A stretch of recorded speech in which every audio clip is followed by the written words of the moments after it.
afternoon to all again. So welcome panelists. So after a very interesting panel discussion from the morning, talking about L&T, future of HR, moreover the data-driven strategies. Now coming on to new discussion, talking about employee experience imperative, designing for well-being, engagement and inclusion. We want to, Dr. Pradyumna, we would like to start with you on how do you think that Indian organization prioritize employee experience to drive engagement, well-being and inclusion in a workplace? What do you think are the key elements that, that should be considered for designing an employee-centric experience? See, whether it is an Indian organization or any organization worldwide, there are certain basic rules which drives engagement, which drives well-being of employees in an organization. And the basic rule, if I talk with my experience, is the first thing comes is a discipline in the organization which is driven by process and systems. That brings the engagement of employees. That brings the trust of employees in the organization.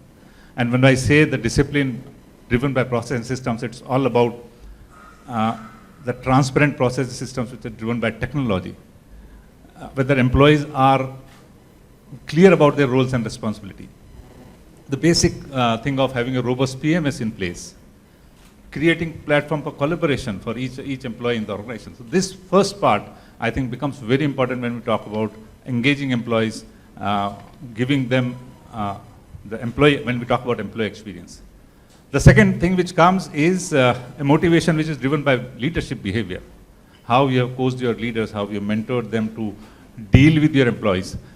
In this era of technology, are you happy to be with employees? The proximity with employees becomes very important. And that, I think, when we create those, when we talk about employee experience, the reward and recognition part, the empowerment of employees, these becomes important. So these are two important things. One is a discipline driven by process systems, a motivation which is driven by leadership behavior. Beyond that, I think communication plays a major role whenever we talk about employee experience. As an organization, have you made the expectation from employees clear that what we want from them? That is one. What are the vision and values of the organization? Is it communicated? So this communication part plays a major role when we talk about employee experience. Second, also the most important is an inclusive culture. We talk about diversity, we focus upon numbers, but more important is when you bring those diverse people in, are you capturing their aspiration? Are you able to capture their diverse perspective when you are taking a decision? That becomes important. As a leader, are you comfortable if your best assumption or best way of working is challenged by the team? That gives a comfort to employees. That gives them an experience that, yes, we are part of a big picture. If I am there, if my perspectives are being heard, whether my perspectives are being taken into account for any decision making. So these small things, leaders should keep in mind when they are dealing with their people. When we talk about inclusive culture, it's more about giving them equal opportunities to all. Whether our policies, we have done that much of job that we have removed those biases and barriers from our policy itself. The basic work is you need to review your policies if you want to create that experience which we feel that we should provide to our employees. Yes, work-life balance is important. Yes, benchmark compensation is something which all look for in an organization. So these are my initial comments on that. I just want to add, all of us know these things are important, right? Communication is important, process, policies, everything is important. The most important thing these days, if you're managing a young population, India, agility. We are expecting agility in people, right? We are expecting agility in leadership. Our population, our employees are expecting agility in our process and policies as well. That is the most important thing these days, right? If your processes and policies are 5-year-old, 7-year-old, and you think they're the best, I think you're wrong.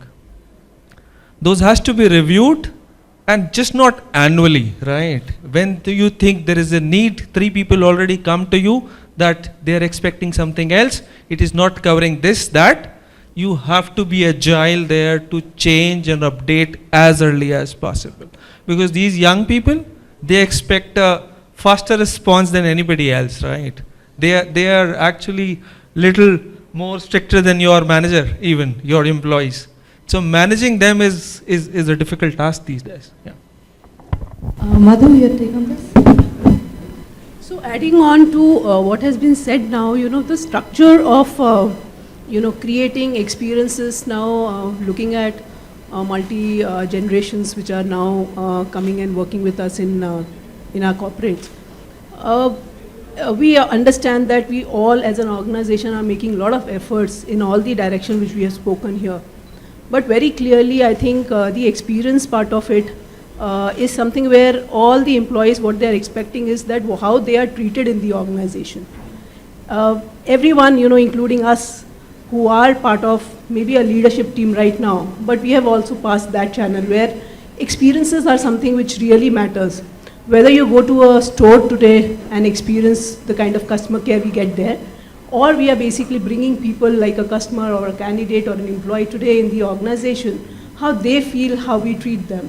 So it starts from top, and I will just structure it in saying that, there are 3 C's which are very, very important.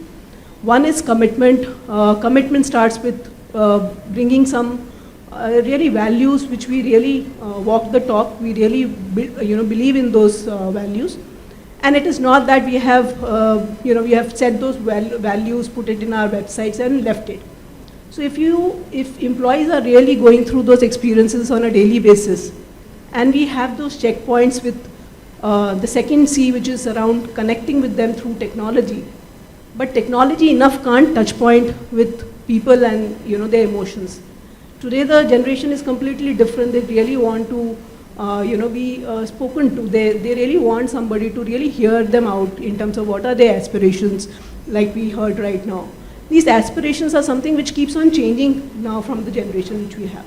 And the earlier generations which are there, who are really right now also working in the organizations, we see that even they are expecting something more. Because they're seeing new generation coming in, their aspirations are different, and we are basically looking at a lot from, to them, actually focusing on what we have to do with the millennials. And we also are very much concerned of Gen Zs and Alphas which are going to join in. But what about those people who are already in the organization? So we have these generations which are in the organization. We will have tools or technologies to connect with them, which is the second C. But we also need to have those checkpoints where we really connect with them in person and feel that what exactly is their aspiration, whether it is related to their performance management, or it is related to their learnings, or anything which they really required. And it is something which can't happen through only the processes which is set, like goal setting in the starting of the year, mid-year when you really go and review it, and you really do it once you are doing the year end. What they really want is this constant touch points during the month, and maybe those are the check-ins where they really open up. And it's individual responsibility which is driven from the top. It starts with again saying that, are we really living our values? So we have head of the functions who really sit on top and really have those values which are there. But are they among the crowd and sharing those values and making it open for people to really touch them and tell them that what exactly they are feeling? The third C, which is very much important for us to give them, is this space. So communication and connect and making that as a cultural value. Are we really caring for them? And which brings us to the second thing is, today care is so important. It's not only physical care, it's not only about mental care, it's about anything which really matters to me today for me to perform in an organization. And sometimes, we just spoke about those data where care only is when we see them in the organization, but there is something which is happening behind, those two, the women who are in Bangalore, or maybe, women in large. Morning hours are something which, after pandemic we have seen that there's a lot of stress. So are we doing enough to do that care? Today there was an article to say that really a happiness quotient is very much important.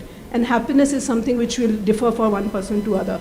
I think these three C's are very important, where as an organization, I think commitment is very much important with regards to all the culture part of it. We should basically take care of how we connect with them and connect with such large organizations, such volume people, by making them feel that they are part of it. And the third one is where they actually feel that they have been getting care from the organization. So a few bits from my side. Yeah. So, Vikas, do you have anything to add to it? Most of it has already been said, but I'm just building it with 3 points that we did very discreetly. You know, we did not only talk of mental wellness, but made it really live for people by getting experts to talk to people in a private space and getting it live, you know, because when an employee is stressed, you know, most likely the person is not going to speak out. And there are forums which need to be created, that space, I think creating that safe space for people to come out and talk about what they're going through. That was one of the successes that we had. Second was basically getting people, and I think I heard from the panel that we had to launch our charter for the organization. Charter had to remain consistent across years, you know, it can't change. So rather than, charter was obviously created in discussions with leaders, but we got further about 40 to 60 leaders to percolate this charter down the line to everybody every day. So there's a 5 minutes call that we had fixed where people these 60 leaders will talk to a group of people every day on that charter, and there'll be a question. So it became such a regular exercise for us. Initially it was very tedious to get everybody every day, but religiously for 45 days we percolated this charter, and I think made a huge difference to the population, whether it was, and there was no language barriers because we created the similar versions in Tamil, Telugu, South Indian languages, North Indian languages. So we could manage to get this by getting forefront with the leadership in terms of these 60 people. My third point, which is very critical, is when we made policies, I think policies sometimes are for you and has to be friendly with the employees. So we made sure that people have, every policy statement is redrafted completely with lesser English words, making more sense in terms of what's in it for me, and making in terms of how it is tech and technology savvy, and it is also latest as per the industry. So we reviewed every policy, looked at from an employer perspective. I think it really helped us to simplify things, to communicate. Okay, so since you're on that topic, Vikas, so since you talked about initiatives and policies, so what strategies and initiatives have been proven successful in fostering a culture of well-being and work-life balance, which is also, you know, have a social impact on the country as well? So I think when we looked at work-life balance, we looked at how you could develop a culture which is less toxic. I remembered an employee left very early, hired, very happy doing the job, but just exited, and I just did a very conversational exit interview. Found out that the person left only because of the toxic conversations. He says, I can't deal with these toxic conversations. How do you deal with that? So went into the core of that to understand why these toxic conversations arise, you know, in organizations. We did one thing, I think it's called daily completion. So we started from the leadership, went down the line. We said everybody has to complete with everyone in that group on a daily basis. So with that kind of approach, we could get to how you could, you know, go really, really mind-free home, right? After doing that completion with that person. So once you announce that I'm incomplete with somebody, privately you have to go and complete before the next day. That really helped us to get through people, you know, in terms of removing all those conversations which happen outside the boardroom, right?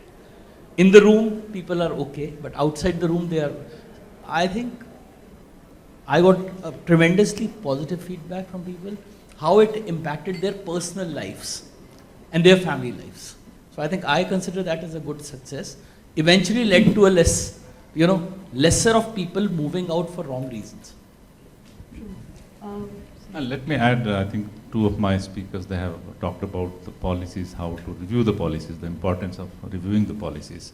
And we need to understand why it is important. See, post-pandemic, we have people, those who are working from home, some are, those who are on-site, some are hybrid mode, they are working. So if we wish to drive everyone with the same policy, I think that will be a mistake. So we need to definitely have that review of policies, one, and review the policy with the mindset of bringing that inclusive nature of the policies, bringing those, whether it is promoting equity in the organization, those policies. So it becomes important to how to look at, review those policies. Two more small points which I would like to make here, that when we talk about an organization, we talk about millennials coming in, but we should understand that millennials are now part of blue collar also. So how to capture their aspiration becomes important. How we are focusing upon them, because as millennials in blue collar, they have same aspirations as we have earlier. They need to go in a car, they need to send their kids into good school. So whether we are, our focus on that blue collar community, the people, those who are working on us, on field, that becomes important because they bring value to us. They are who talk, because they bring the productivity part. So how we are engaging, how we are giving them the experience which we talk about, employee experience, that becomes important. Second is definitely technology. When technology is coming in, for millennials, those who are coming in, for them, technology is a need. They are used to having the technology being used in every facet of their life. For people, those who are already in the organization, for them it's a change. And there I say that don't leave technology in the hand of technologies when we talk about employee experience. You as HR need to take the charge of a change manager, change agent, because when the technology is coming in, that experience part, when we talk about employee experience, you need to train them. You need to make sure that they are not fearful of the technology which is coming in. Very basic examples. If your HRMS, your policies, process, systems, leaves not available on mobile phone, then you're not a company of a new age, right? If you're still asking people to go to a computer and apply for leaves and all, no, they don't need it, right? Even you should have your own, those basic YouTube channel, Instagrams, and mentioning those things. That's how you can grab their attention, right? They are not opening any policies, going to your website, looking for an employee section and picking up things. They will never ever. They need everything on mobile. Otherwise, you have your helplines and all. So those things help. I think coming back to basics, policies, usage and abuses also coming together, when you deal with a young population. So you have to be mindful that your flexibility, your agility should not be misused or abused. And that's how I was hearing HR head of JK that there is a balancing act which is most important. But one balancing act for one organization might not work for another. So you need to understand the problem statement, and every problem statement is different. So if you understand and you agree that there is a problem in your process and policies, you can make a change, right? Otherwise, you can introduce so many best practices, but those are not suitable for you, right? Those will not work. And all of us are here, HR leaders, and we've heard thousands of best practices and thousands of leaders, and everybody says the same things. It's just how we understand the problem and how do we execute a solution is the key for everything in, managing this young force. Sorry, all the time I'm coming back to young force because I am managing a young workforce. Thank you. Okay. So since we are on technology, so what would you say, how can organizations balance a strike between automation and also have a human touch in the entire HR process? Yeah, like I just touched upon before, technology is here to stay, and of course all our processes will go through digitalization, automation and all of that. I think starting from recruitment to talent management to even our predictive analysis of people leaving, retention, all of that, and it's here to stay because that's the way we will see transformation in the entire life cycle. So I feel technology is something which we have to leverage for our advantage to take the best out of it through doing the analysis, for we be able to see that what are the insights which are coming, and of course the technology itself will go through a lot of transformation. So like it was said in the earlier panels, we didn't know about, this chat GPT which has come in now, and so many more technologies which are going to come and hit us. It's something which is evolving. So whether it will really change the way we operate in terms of giving the experiences and adding value as a human touch to the employees, I think the clear answer is no. And I think in various forums, various studies, it's very, very clear that technology is an enabler.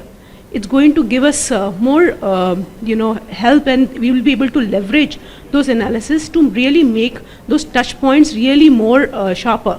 It will really touch masses when it is about volumes.